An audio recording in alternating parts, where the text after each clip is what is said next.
Hey everybody, I'm Ben Hoffman. Welcome back to Hoffman Reproductions. This time around we are going to be discussing fire making in the 18th century. So prior to the advent of what would become known as flint and steel, fires were made by peoples all over the nation and country, different countries, by means of friction. Fire drill was a very common method, but about the 11th century, it's believed, it was discovered that a piece of steel, a hardened piece of steel, not iron, but steel, which is a mixture of carbon and iron, when struck with a piece of flint, it would generate a spark. Now, as far as flint strikers go, during the time period we're focusing on, the 1700s, there were dozens and dozens of different types and patterns of strikers. Today, people are most familiar with the C pattern, which is in the shape of a letter C. They did indeed have that type, but it was by no means the only type. So real quick here, we'll cut to the shop and I'll show you a few different types. So here are just a few of the examples of different patterns of strikers that were used during the 18th century and perhaps earlier. This one here, this is a favorite of mine. I carried this particular style for a number of years. It's very small, only about 2 3/4 on the length. It's an early English pattern dating from, they believe, the early 1700s. It's just enough to hang on to, but it does a fine job of generating sparks. This one is attributed to the nation of Ireland. So if for some reason you have ties to that particular area, this is an option for a historically correct striker. And this one, again, it's not very big. It's a little wider, but it does a nice job of throwing sparks.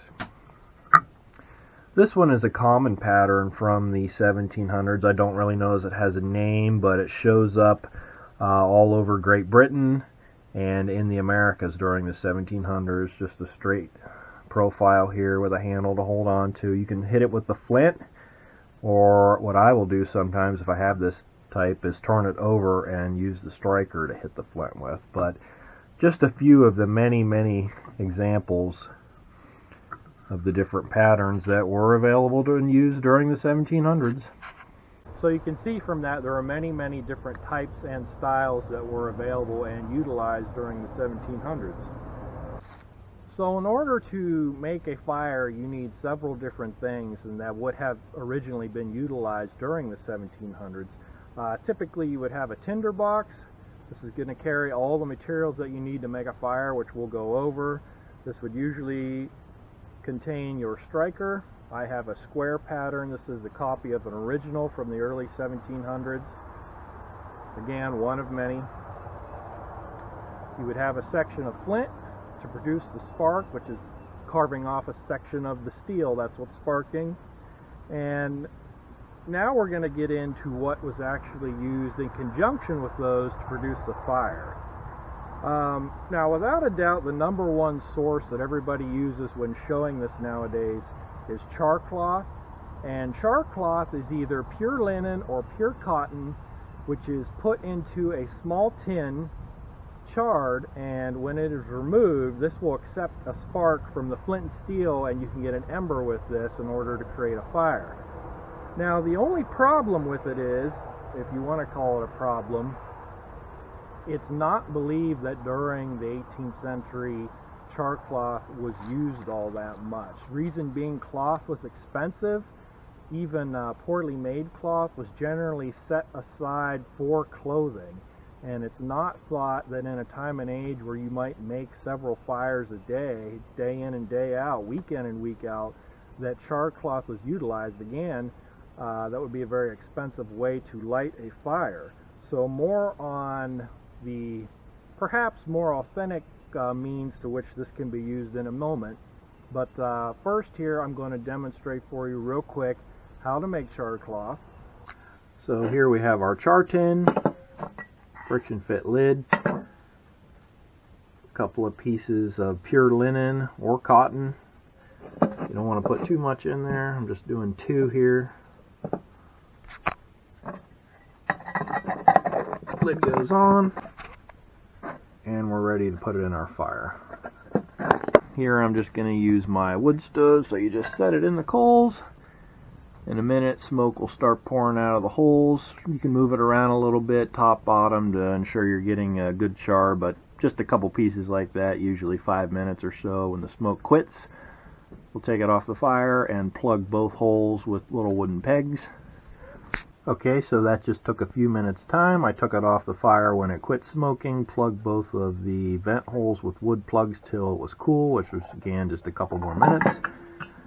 You can see inside our cloth is now nicely charred, and we'll take a spark from flint and steel. Also, this exact same method can be used with various punk woods if you're going to char those out. Just a tin on the fire. That's all it takes. So that's the basis of how it would have been made. So with the char cloth, after we get this going, and I will demonstrate it, you're going to need some sort of tinder that you can get a fireball from that char cloth. What I have here is shredded jute rope. This is commonly used today, works very well with this, but again, probably not the most authentic choice for tinder. If you went to a merchant store in the 18th century and bought or bartered for, say, 25 feet of rope, that would have been a very practical, useful thing to have on a frontier homestead in camp. You probably weren't going to cut it up every day to make tinder to start your fires with. Again, that sort of would have been wasting a much needed tool. So you would have looked for natural means of tinder, which we're going to cover here in a moment. So real quick, just to show how to use the char cloth with the shredded jute rope, you're going to take a piece of flint. There's a few different ways you can do this. This is just one. I wrap it around the flint so that it lines up with the edge. With the striker in your predominant hand, you're going to hit that flint and generate a spark. Now, a lot of people nowadays give it one of these real quick. That doesn't produce a hotter spark. In fact, it's kind of dangerous. You can miss going real quick and lay your fingers open. You're looking for more controlled, firm blows in order to generate a spark. So right like that, we've got an ember going. You can see that or not, but there's the ember.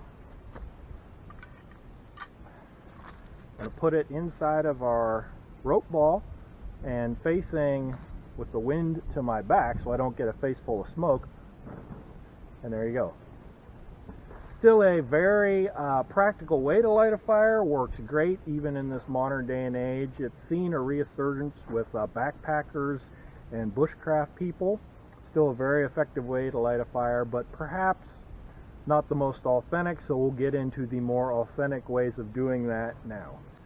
Okay, so as I said, char cloth, although it's certainly more authentic than matches or a butane lighter, we don't believe in this day and age, after a lot of research, most people don't believe it was used all that often. So what would you have used in the 18th century if you didn't have char cloth, or if you didn't have the funds to produce it from cloth? Well, several different things work and work exceedingly well.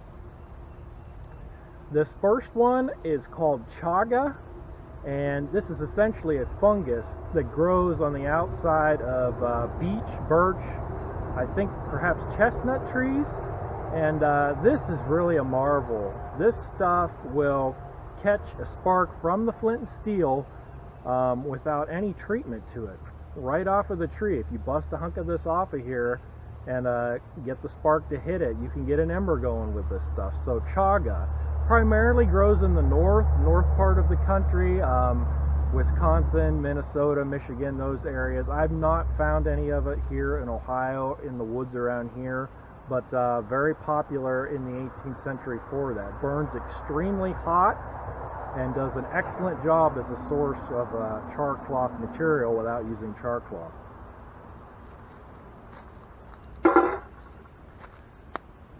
Another fungus that we have here, this is just, people have different names for this. Some people call it tree mushrooms, but again, it's a fungus. This will grow on down trees here in Ohio.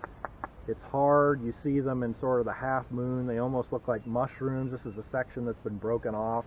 And this, you can't use it straight off of the tree. But if you take this and bust it into hunks about the size of a quarter or a dime, place it in the char tin and char it, it works phenomenally well. Takes a spark easily from the flint and steel and burns extremely hot. So next here I'm going to go ahead and demonstrate both the chaga and the punk wood as far as use as a charred material. So again, if you're asking, well, what did they use for tinder if they weren't going to use shredded rope? The sky is the limit when it comes to tinder. You're looking for easily combustible, fine grasses, bark, anything that is in your local area. Each area is a little different. Around here, what I prefer to use is shredded grapevine. This is everywhere. It takes a little longer to get going than shredded rope, but once it does get going, it burns phenomenally hot, and it burns for several minutes before it's out, and it's usually enough to get your fire going. But again, they would use whatever they had in their area. The inside of aspen bark works really good. The inside of various oak barks, and just a hodgepodge of other stuff. But for today's purposes, I'm going to demonstrate what I use, grapevine. Okay, so we're down on the ground now, and I'm going to attempt to demonstrate the chaga in action here.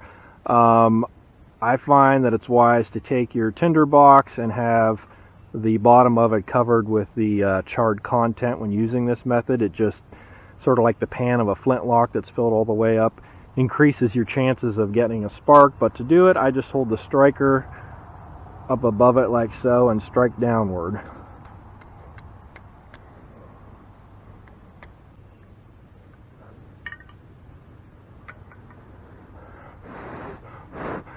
So I don't know how well you can see that, but I have a corner of that going. And this stuff, once you do get it going, it about has to be a rainstorm in order to get it to go out. It's very, very effective fire starter. Okay, so I've got it in the bundle of tinder here. I'm gonna light the woods on fire. And there you have it. That one's burning, and we'd have a fire if we needed it. Okay, so we're going to do the punk wood next. I do this pretty much the same fashion, and I find this stuff is a little easier to use. It takes a spark a little easier. You do have to char it first, but I just find it lights up a little easier. So same fashion.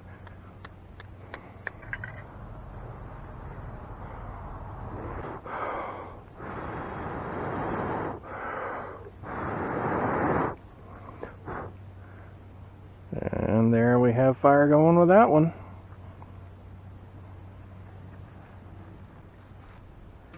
Alright everybody, well hopefully you found that useful and entertaining. That's all for this time around. We'll see you all next time. Thanks a lot.